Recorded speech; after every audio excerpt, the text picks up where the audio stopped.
love James Bond movies. They're one of my favorite types of action movies.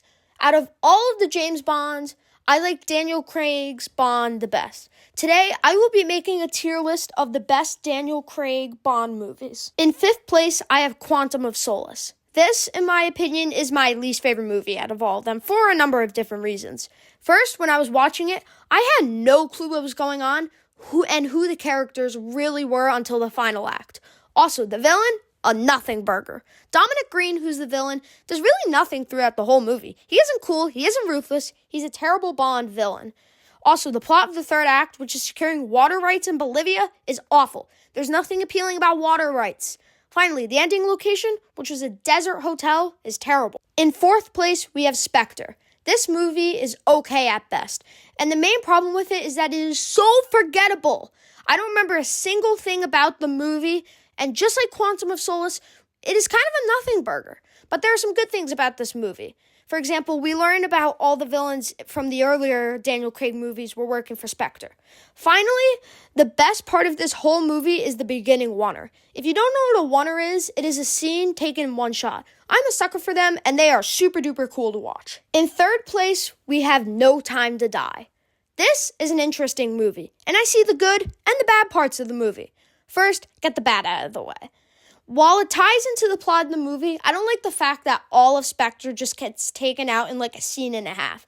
It seems a little too rushed for me to think that it is real. Also, the second act for me is a nothing burger. The only thing that really happens is learning that James has been infected with the nanobots, so he kills Blofeld when he touches him.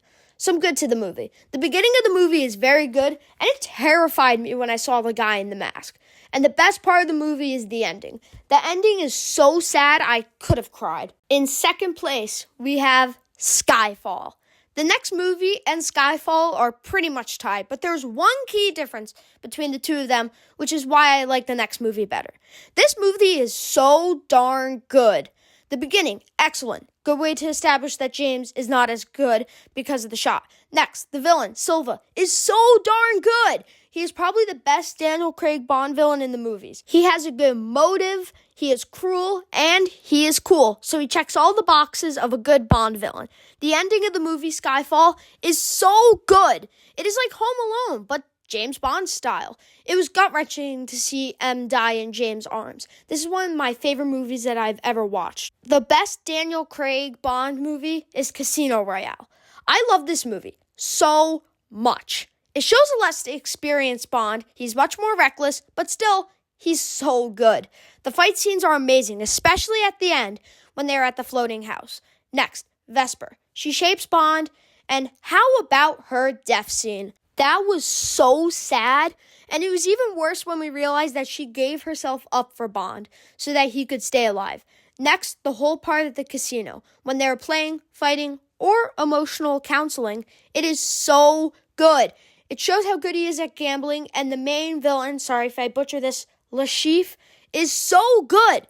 It is wild to see him lose and then see his eyes start bleeding. Also, that torture scene, if that happened in real life, should be a war crime. Finally, the reason why this movie is better than Skyfall is because they bring the gun barrel sequence into the storyline. That will be all for today, and I hope that you have a great and awesome day.